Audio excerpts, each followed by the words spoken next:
வணக்கம். மீண்டும் மற்றொரு நிஜக்கண் நிகழ்ச்சியினூடாக சந்தித்திருக்கின்றோம்.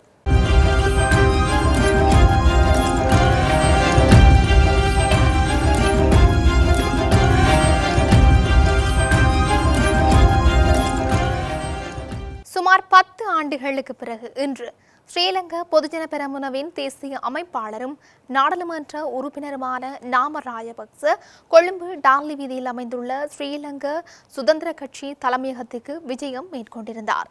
நுகைக்கிடையில் எதிர்வரும் நவம்பர் 21ஆம் தேதி நடைபெறவுள்ள எதிர்க்கட்சிகளின் பேரணி தொடர்பான கலந்துரையாடலுக்காக அவர் சென்றதாக தெரிவிக்கப்பட்டது.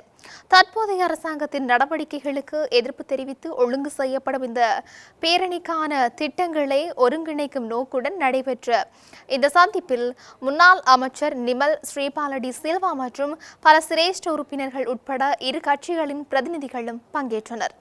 கலந்துரையாடலை தொடர்ந்து கருத்து தெரிவித்த நாமல் ராஜபக்ச அரசாங்கம் தனது வாக்குறுதிகளை நிறைவேற்றவும் நிறைவேற்றப்படாத பாதீட்டு திட்டங்களை நிவர்த்தி செய்யவும் வலியுறுத்த வேண்டும் என்று கோரவே தாம் வந்ததாக கூறியும் இருந்தார். அரசாங்கம் ஏமாற்றும் அரசியலில் ஈடுபட்டுள்ளதாக குற்றம் சாட்டிய அவர் பொதுமக்களை தோல்வியடைய செய்யும் அதே வேளையில் சில குழுக்களை மகிழ்விக்க முயற்சிப்பதாக கூறினார். அரசாங்கம் பொய் சொல்லுகின்றது என்பதை மக்கள் உணர்ந்திருக்கின்றார்கள். பொய்யான கூற்றுக்களின் கீழ் என்னை கைது செய்யக்கூட முயன்ற போதிலும் அது முடியாது போனது என்றும் அவர் மேலும் தெரிவித்திருந்தார். தொடர்ச்சியாக தேசிய மக்கள் சக்தி அரசாங்கம் உயிரற்ற ஒரு வரவு செலவு திட்டத்தை முன்மொழிந்துள்ளதாக முன்னாள் ஜனாதிபதி மஹிந்த ராஜபக்ச விமர்சித்திருக்கின்றார். தென்னிலங்கை ஊடகம் ஒன்றுக்கு நேற்று கருத்து தெரிவிக்கும் போதுதான் அவர் இதனை தெரிவித்திருக்கின்றார். தற்போதைய அரசாங்கம் தன் மீது போதைப் பொருள் குற்றச்சாட்டுக்களை முன்வைத்திருந்தாலும் கூட உண்மையில் யார் சரி என்பதை பொதுமக்கள் இப்போது உணர்ந்துள்ளதாகவும் முன்னாள் ஜனாதிபதி தெரிவித்திருக்கின்றார். இதேவேளை அரசாங்கத்திற்கு எதிராக எதிர்க்கட்சிகள் 21ஆம் தேதி நுகேகொடையில் ஏற்பாடு செய்திருக்கும் ஆர்ப்பாட்ட பேரணியில் தான் பங்கேற்கப் போவதில்லை எனவும் அவர் கூறியிருக்கின்றார். இவ்வாறு பேரணியில் பங்கேற்காமல் இருப்பதற்கு இரு முக்கிய காரணங்கள் உள்ளதாகவும் அவர் சுட்டிக்காட்டியும் இருக்கின்றார். அந்த வரிசையில் நாடு முழுவதிலும் இருந்து தங்காலையில் உள்ள தனது வீட்டிற்கு தினமும் தனது நலம் விசாரிக்க வரும் மக்களை தவிர்க்க இயலாமை மற்றும் தங்காலையில் இருந்து நுகேகொடைக்கு பயணிக்க அதிக நேரம் செலவிட வேண்டியுள்ளமையே பேரணியில் பங்கேற்காமைக்கான காரணம் என்று முன்னாள் ஜனாதிபதி தெரிவித்திருக்கின்றார். இந்த ஆர்ப்பாட்ட பேரணியில் தனக்கு எந்த ஆட்சேபனையும் இல்லை என்றும் அரசாங்கத்திற்கு எதிராக எதிர்க்கட்சிகள் எடுக்கும் இத்தகைய நடவடிக்கைகள் தனது அதிகபட்ச ஒத்துழைப்பை வழங்குவதாகவும் அவர் தெரிவித்திருக்கின்றார். இப்படி இவையொரு புறம் இருக்க நாட்டில் தற்போது நிலவி வரும் சூழ்நிலைகளை கருத்தில் கொண்டு பொதுமக்கள் அவதானமாக செயற்படுமாறு காவல்துறை ஊடக பேச்சாளர் எப்யூ வுட்லர் தெரிவித்திருக்கின்றார். பத்ரமுல்லையில் அமைந்துள்ள காவல்துறை ஊடக பிரிவில் இன்று நடைபெற்ற ஊடகவியலாளர் மாநாட்டில் கலந்து கொண்டு உரையாற்றும் போதே அவர் இதனை தெரிவித்திருக்கின்றார். பொதுமக்கள் இதன்போது கடைபிடிக்க வேண்டிய பல விடயங்கள் தொடர்பிலும் அவர் தெளிவுபடுத்தினார். இதன்போது மேலும் கருத்து தெரிவித்த காவல்துறை ஊடக பேச்சாளர், உங்கள் வீட்டை சோதனை செய்வதற்காக பகல் அல்லது இரவு நேரங்களில் நீங்கள் அறியாத யார் வருகை தந்தாலுமே வீட்டின் கதவுகளை திறக்க வேண்டாம் என்றும் இன்றைய காலத்தில் காவல்துறை என்ற போர்வையில் போலியாக வேடமணிந்து குற்ற செயல்களில் ஈடுபடுவதற்காக உங்கள் வீட்டுக்கு வரக்கூடும்.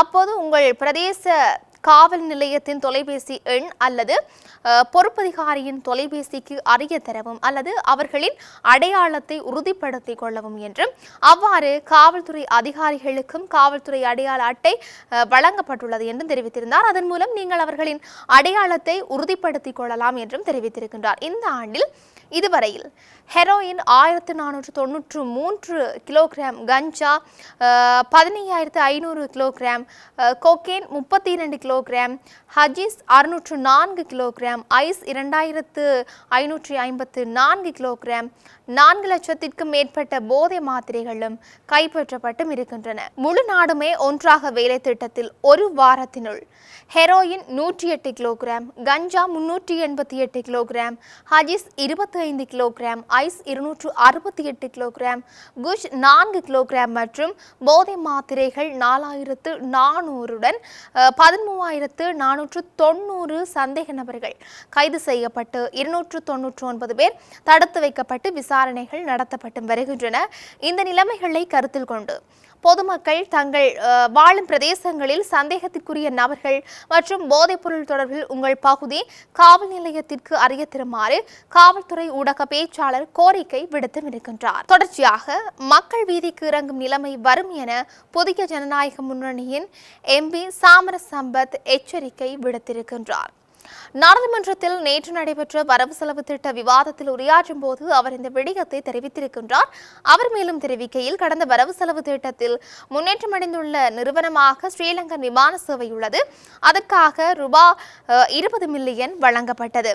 இப்படி நிதி வழங்கினால் அது முன்னேற்றம் காணாமல் இருக்குமா? நாட்டில் 14,500 கிராம சேவகர் பிரிவுகள் உள்ளன.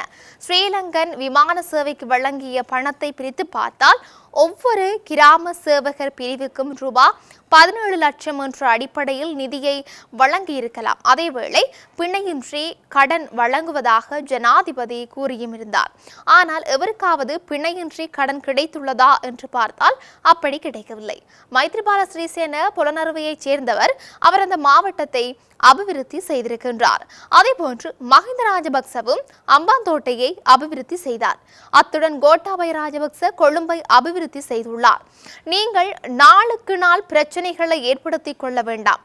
மக்கள் வீதிக்கு இறங்கும் நிலை வரும் என்றும் உங்களுக்கு அதிக அளவில் மக்கள் வாக்களித்தனர். ஒவ்வொரு மாவட்டத்திலும் லட்சக்கணக்கில் மக்கள் வாக்குகளை வழங்கினர். நீங்கள் அந்த சாதனைகளை உடைத்துக் கொள்ள வேண்டாம். நிமல் ஸ்ரீபாலடி சில்வா போன்றோர் உங்களை போன்று சாதனை வாக்குகளை பெற்றனர். இப்போது வீட்டில் இருக்கின்றார்கள். இதுபோன்ற நிலைமை உங்களுக்கும் வரும்.